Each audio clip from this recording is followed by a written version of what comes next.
Compte rendu de la 6e réunion du Conseil de ministres. Le Premier ministre Jean-Michel Sama Lukonde Kyenge a présidé aujourd'hui la 6e conférence du Conseil de ministres par visioconférence. 4 points étaient inscrits à l'ordre du jour, à savoir 1. Communication du Premier ministre chef du gouvernement. 2. Point d'information. 3. Approbation d'un relevé des décisions du Conseil de ministres. Et 4. Examen et adoption de dossiers. 1. De la communication du Premier ministre chef du gouvernement. La communication du Premier ministre a porté premièrement sur le message du Président de la République destiné aux membres du gouvernement. Ce message concernait essentiellement les rapatriements de reliques de l'ancien Premier ministre et héros national, Patrice Emery Lumumba, suivant le programme convenu entre la République démocratique du Congo, la famille Lumumba et le Royaume de Belgique. Il est prévu à cet effet, à Bruxelles le 21 juin prochain, la cérémonie de récupération de reliques par le président de la République démocratique du Congo. Ensuite, une tournée avec ces reliques se déroulera à travers les villes qui ont connu le parcours de cet héros national, je cite, Lumumbaville, Kisangani, Chilatendu. L'enterrement est prévu à la place échangeur à Kinshasa en présence du roi de Belge le 30 juin 2021. Le gouvernement a donc été instruit de prendre dès à présent toutes les dispositions pour accélérer les préparatifs de ces grands événements et d'organiser en marge de celui-ci des cérémonies culturelles en tenant compte du thème de la présidence de l'Union africaine de la République démocratique du Congo, à savoir culture, art et patrimoine. Le Premier ministre est revenu dans sa communication sur le dieu massacre d'une 60aine de compatriotes qui a eu lieu dans la nuit du 30 au 31 mai dernier dans les villages Boga et Tchabi, chefferie Banyali-Kilo en territoire d'Irumu dans la province de l'Ituri. Il a déploré cet acte ignoble commis par des miliciens ADF-MTM en débandade après avoir été délogés des localités qu'ils occupaient par nos forces armées de la République démocratique du Congo. Ces actes criminels sont la preuve que l'action de nos forces armées contre le groupe armé monte en puissance dans les provinces placées sous état de siège. Le gouvernement tient à rassurer le peuple congolais en général et les familles des victimes en particulier que les forces loyalistes sont à la poursuite des auteurs de ces actes cruels pour les neutraliser et les amener devant la justice. Au chapitre de l'éruption volcanique, le Premier ministre Jean-Michel Sama Lukonde a fait état de la baisse de l'activité sismique du volcan Nyiragongo observée durant ces 4 derniers jours par nos scientifiques de l'Observatoire vulcanologique de Goma. Si cette tendance se maintient, le gouvernement central, en accord avec le gouvernement provincial, va envisager le retour progressif et ordonné de la population déplacée suivant les paramètres sécuritaires et sanitaires en cette période de pandémie à Covid-19. Ces retours devront prendre en compte la spécificité des catégories, notamment les personnes âgées, les personnes à mobilité réduite, ainsi que les femmes et les enfants. Pour ce qui concerne la prise en charge des déplacés, le Premier ministre a relevé la poursuite et l'intensification du déploiement de l'aide humanitaire suivant le site des déplacés en collaboration avec les ONG opérant dans les secteurs humanitaires. La population est appelée une fois de plus à rester vigilante, à l'écoute des informations et à observer strictement les mesures et les décisions des autorités provinciales. Au point 2 du Conseil de ministres relatif au point d'information, le vice-premier ministre, ministre de l'Intérieur, Décentralisation et Sécurité, a brossé la situation de l'État du territoire national. Il y a mentionné quelques faits saillants, parmi lesquels 1. La situation humanitaire dans la province du Nord Kivu et les conséquences socio-économiques de la récente éruption volcanique qui touche les provinces voisines du Maniema et du Sud Kivu. Il est observé la hausse des prix des denrées alimentaires suite à la fermeture de l'aéroport de Goma. Les autorités locales ont été instruites de suivre cette situation auprès des opérateurs économiques véreux pour mettre fin à cette spéculation.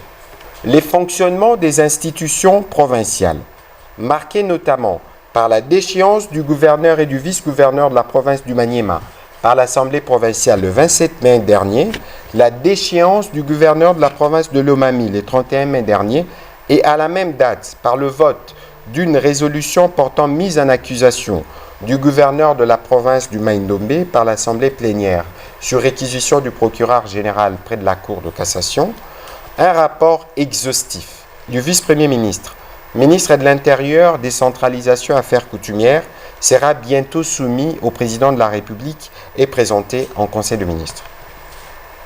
Au chapitre sécuritaire, prenant la parole à son tour, la vice-ministre de la Défense nationale et ancien combattant est revenue principalement sur l'évaluation et de la mise en œuvre de l'état de siège dans les provinces du Nord Kivu et de l'Ituri. Outre la mise en place des dispositions administratives et opérationnelles, plusieurs actions sont à mettre à l'actif de forces armées de la République démocratique du Congo, notamment 1.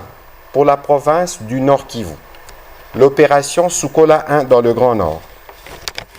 Les forces armées de la République démocratique du Congo ont réduit la capacité des nuisances des mouvements terroristes dans les secteurs de Rwenzori, à l'ouest de la cité de Oicha, notamment Mandumbi et Mamove.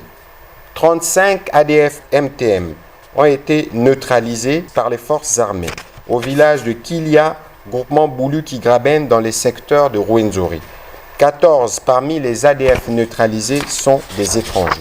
Le tristement célèbre milicien Mai Mai Kassere Kamatina Désiré, allié tantôt aux ADF, tantôt au FDLR, pour des actions criminelles contre la République, a été arrêté ce vendredi 4 juin 2021 par nos forces armées.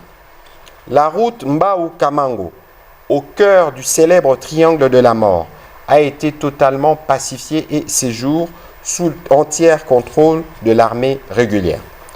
Tous les bastions connus et non connus de l'ennemi ont été détruits et les cultivateurs ont repris leurs activités avec satisfaction.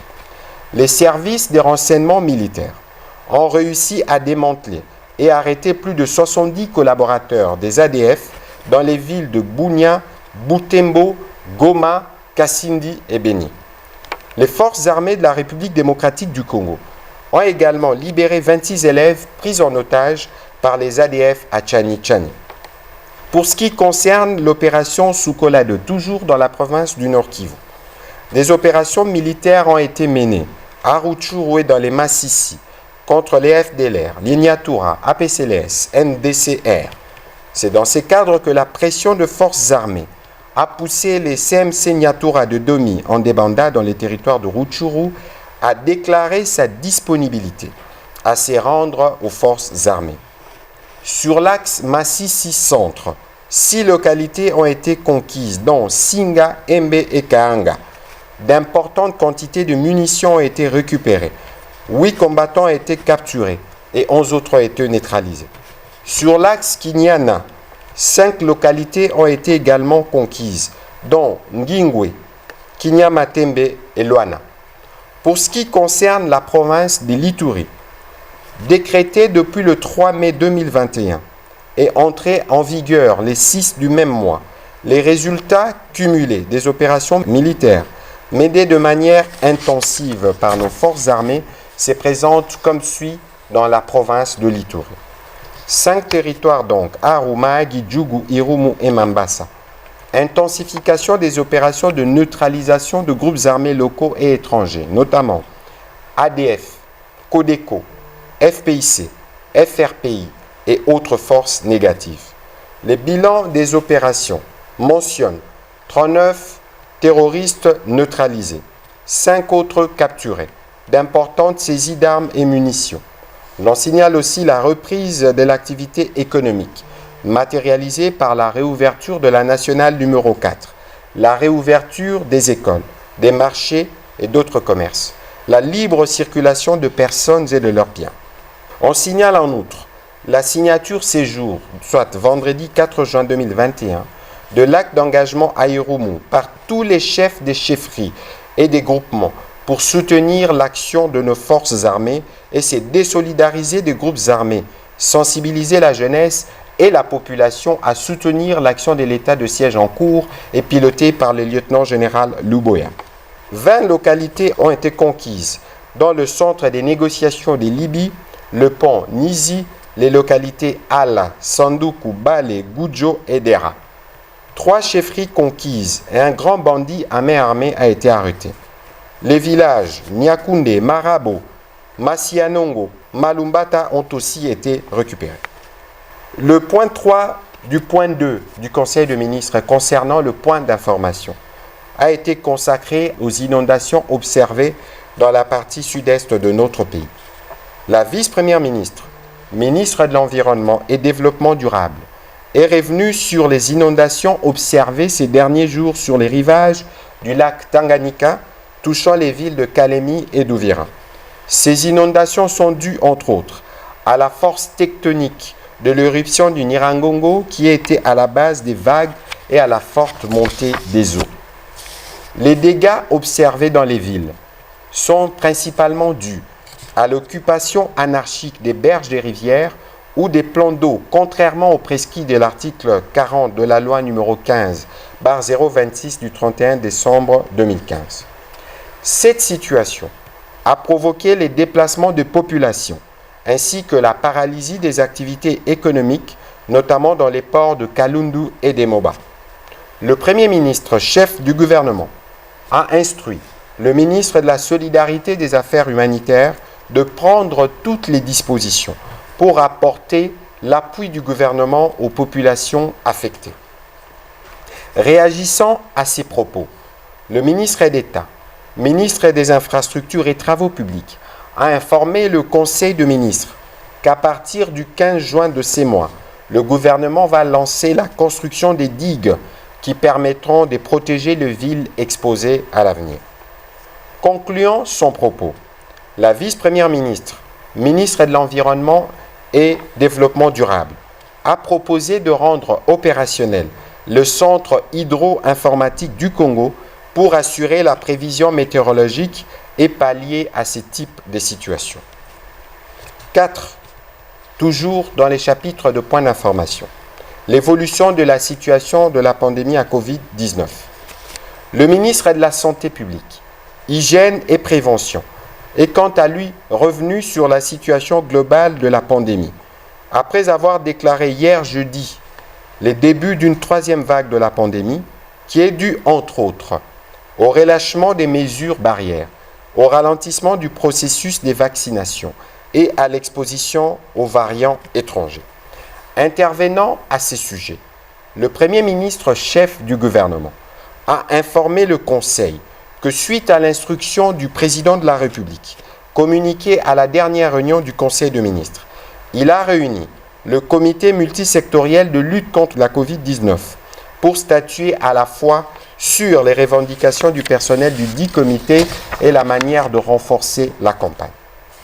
Le gouvernement, qui confirme le message du ministre de la Santé annonçant les débuts de la 3e vague, invite tous les acteurs sociaux impliqués dans la lutte contre la pandémie à renforcer la vigilance.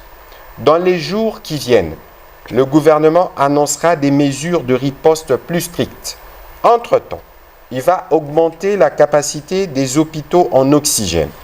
Il va intensifier la campagne de sensibilisation pour une prise de conscience réelle sur l'existence de cette maladie. Il va redoubler d'efforts pour encourager la population à la vaccination. Et il va organiser des tests rapides obligatoires et gratuits pour tous les voyageurs arrivant de l'étranger. Le gouvernement invite tout le peuple congolais au respect strict et scrupuleux des mesures barrières. Le point 3 du Conseil de ministres. Approbation d'un relevé des décisions du Conseil de ministres. Le Conseil de ministres a adopté le relevé des décisions prises lors de sa 5e réunion tenue le vendredi 28 mai 2021. Examen et adoption d'un dossier. Dernier point à l'ordre du jour du Conseil des ministres de ce jour. Le ministre d'État, ministre du Plan, a présenté le plan de travail triennal du Comité national de l'initiative pour la transparence des industries extractives, ITIE, en République démocratique du Congo, pour la période allant de 2021 en 2023. Après avoir rappelé l'importance de cette initiative, il a relevé la nécessité pour le gouvernement d'adopter le présent plan de travail qui constitue l'instrument authentique de gestion aux yeux du Comité international des litiers et des partenaires multilatéraux. Cette démarche permettra, entre autres, de regagner la crédibilité et la confiance de partenaires, d'améliorer les climats des affaires et d'être éligible à la poursuite du programme avec le Fonds monétaire international à l'issue des revues programmées. Le gouvernement de la République entend s'acquitter régulièrement de sa part au financement du budget des litiers RDC afin de lui permettre d'accomplir sa mission en qualité d'assistant de l'État en bonne gouvernance et lutte contre la corruption dans les secteurs extractifs. Après débat et délibération, le plan de travail a été adopté. Le Premier ministre a terminé le Conseil des ministres en informant le membre de son gouvernement de la mise en place prochaine du programme de désarmement, démobilisation, relèvement, communauté et stabilisation pour accompagner l'état de siège en cours dans les provinces du Nord Kivu et de l'Ituri. Ces programmes permettra, entre autres, d'assurer la réintégration à la vie civile des miliciens qui ont accepté de désarmer. Enfin, il a encouragé les membres du gouvernement, dans le cadre de la Journée mondiale de l'environnement, à accompagner la vice-première ministre, ministre de l'Environnement et Développement durable, à planter au moins 2 arbres ce samedi 5 juin 2021. Pour un meilleur encadrement des financements étrangers, le Premier ministre a aussi annoncé la réforme de certains services d'État. Commencée à 10h30, la réunion du Conseil des ministres a pris fin à 13h22. Je vous remercie.